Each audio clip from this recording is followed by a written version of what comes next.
Hello, it's another lovely summer morning, and I would like to show you what a day in my life looks like as a full-time doctor in residency training. Currently pregnant in a third trimester of pregnancy, expecting a second baby, and just trying to get through life. So, currently in the UK, it's summer, and that means we have longer days, which means that dawn could be as early as 5 a.m. in the morning, and that will give you like a first estimate of what time of the day it is. So usually it's best to just rely on your watch rather than on what the weather looks like. So this morning it was already past 7 a.m. in the morning, and I needed to get ready to get to work. Work starts at 9 a.m. and I've only got just about 2 hours to get ready. And this particular morning, my husband is not home, so I have to go with the bus. And the bus network here is terrible and not dependable. So I have checked the what the bus movement is going to be like this morning around my area, and I know that the latest I could go with is going to come around 8:25, 8:30, and so it means I have just basically about 1.5 hours to get ready for work. But then usually when I wake up in the first morning, first thing I want to do is I want to drink some water. I don't know, but it's just a routine that I've kind of gotten used to in pregnancy. So I always have my cup of water right beside me. I think some nights I get really dehydrated, and then by the time I'm waking up, my throat is dried, my mouth is dried, and so I just want to drink some water. And so that's why I just like to keep a cup of water right beside me. And when I wake up, I try to get some water into my system. Although some days it actually makes me nauseous, so I'm always very careful not to drink too much, but just to have something in my mouth. And the moment that is done, I want to do my devotion. And this morning, because I'm running late, of course, I had to do something quick.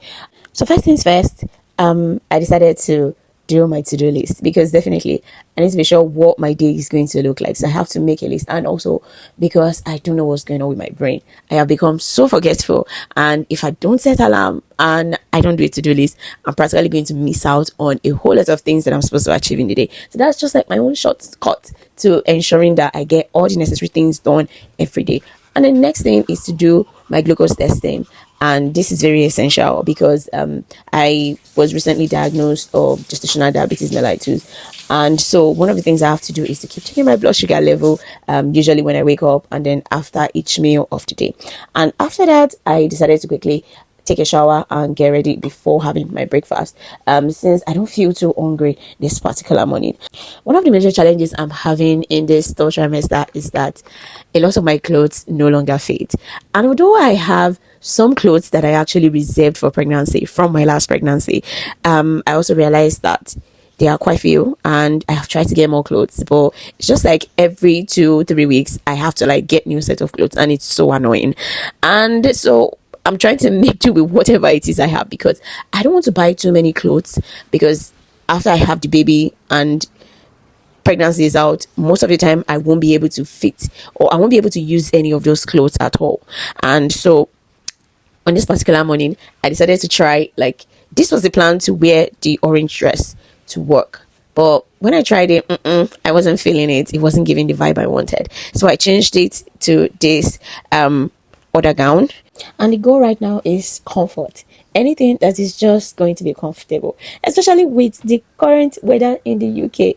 The least you can do to yourself is to wear something uncomfortable, especially when you're going to be out of the house.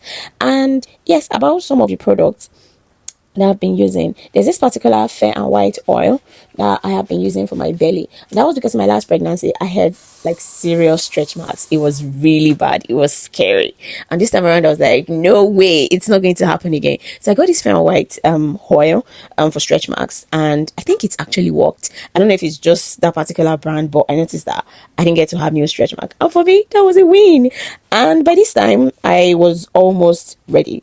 And how I was able to achieve this feat in such a short time, because usually it takes me a long time to get ready in the morning these days. But this particular day, I guess my energy was on a high, and so I was able to get all my stuff sorted and ready to leave the house. At this point, I'm really running late. My boss is going to be here in like 10-15 minutes. So the only time I have right now is just to quickly pack my food into my bag and race off to the bus station. If not, I'm going to miss this bus, and if I miss this bus, it's difficult to get a taxi at this time of the day, and that means I'm definitely going to get late to work. So in order for that not to happen, I'm just going to rush and I'm just quickly going to show you what I am packing for the entire day. One thing I have ensured I do in this pregnancy is that anytime I have to step out of the house and I'm going to be outside for more than 2-3 hours, I want to make sure that I have food in my bag. And on a day like this, where I'll be gone for almost the entire day, I won't be coming back until about past 5 thereabout. I just want to make sure I stuff my bag with enough food so that nothing goes wrong. And also because I'm intentionally watching what I eat, I have had to cut off from a whole lot of takeaway, fast food, and so I'm really watching my diet right now. So I just want to ensure that I have the right food with me. So this particular morning, I took some rice, veggies, and chicken. That's going to be my main lunch. Then for my breakfast, I took yam and fish porridge. The plan was actually to eat this before leaving the house, but because I'm already running late, I decided to pack it. That if the bus comes, it means I'm going to get to work about 10 minutes earlier than 9, and that would be enough time for me to quickly microwave my food and have some food to eat before the day officially starts.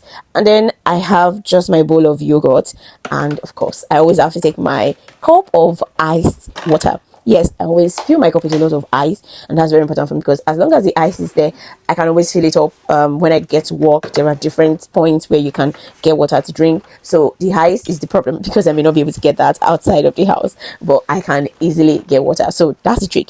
I always go with my cup of ice. I don't know if I'm the only pregnant woman who actually feels that way about ice cold water. I think for me, it's like a survival strategy because from my first pregnancy, I don't know, regular water just makes me nauseous.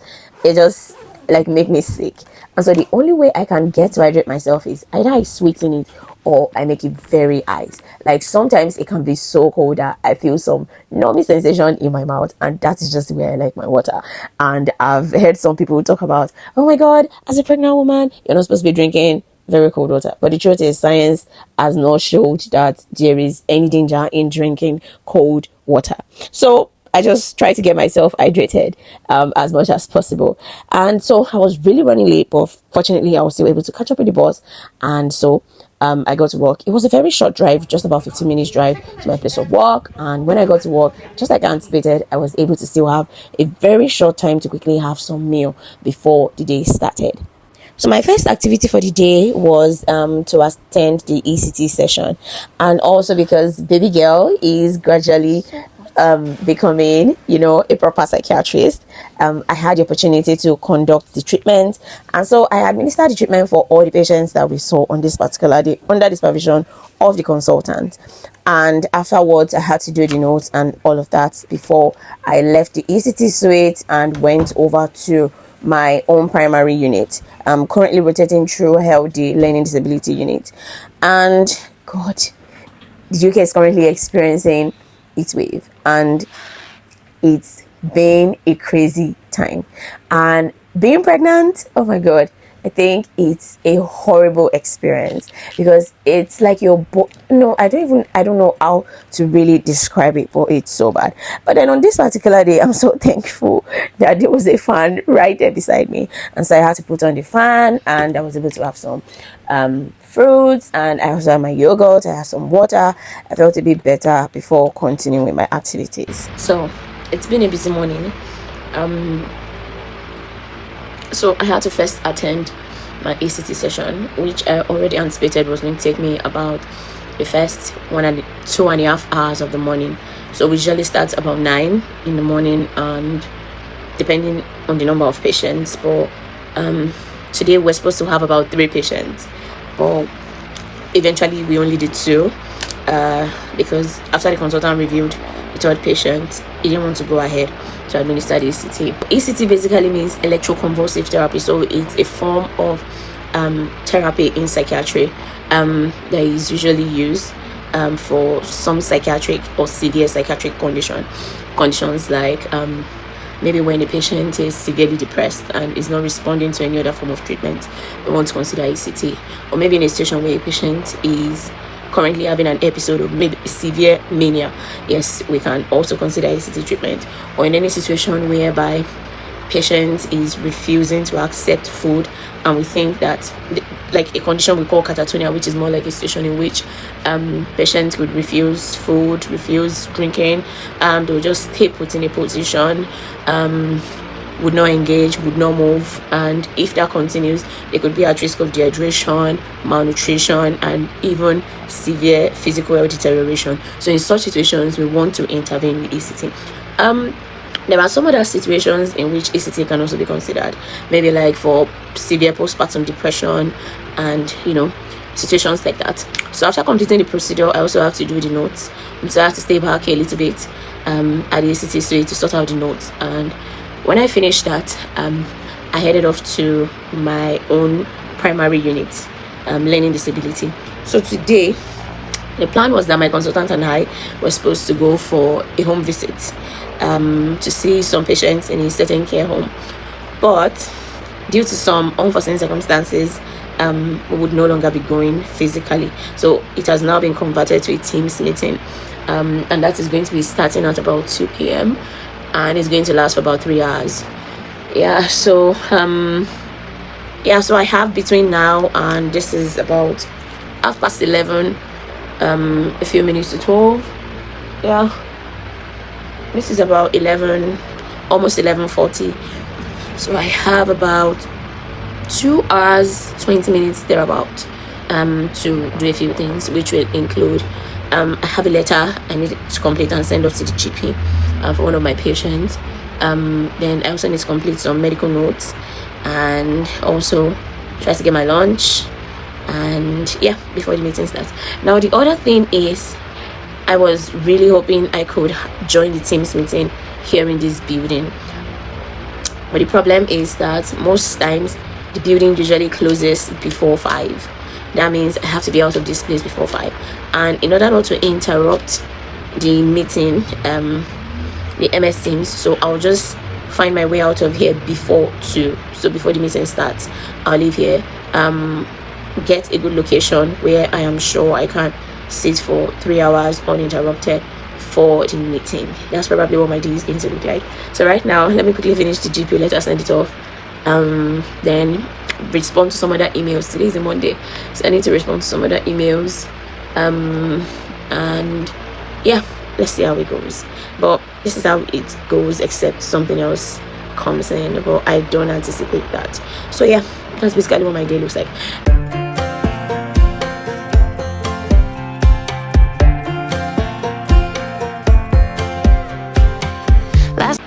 Finally, it's time to leave.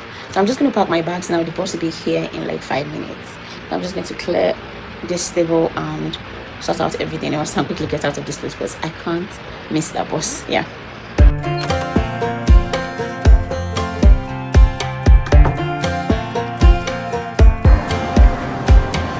Last time we talked, you had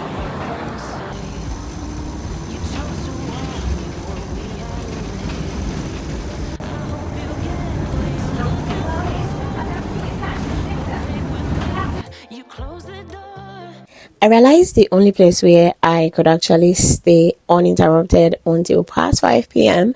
was home. And so I headed home, and while I was waiting for the Microsoft Teams meeting to start, I decided to have my lunch.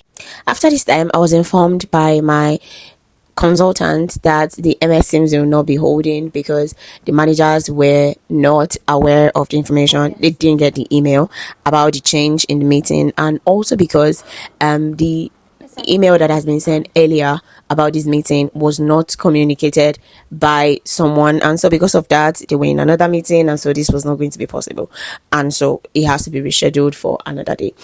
And so basically that was the end of my day because there was no other activity left for the rest of the day. And as at this time, it was already about 2:30 going towards 3 before and so my consultants and I, we had a chat about some of the patients and also another patient that we're going to be seeing the following week. So I would say my day actually ended a bit earlier than I planned. And believe me, it was a whole lot of relief because at this time I was practically boiling. Like I was sweating profusely and it was very, very, very uncomfortable. But thankfully, I was able to survive the day. And yeah, so this is what my day looks like, and I hope you enjoyed the vlog. Feel free to comment, to share, and also subscribe to this channel, and I'll see you in another video. Bye.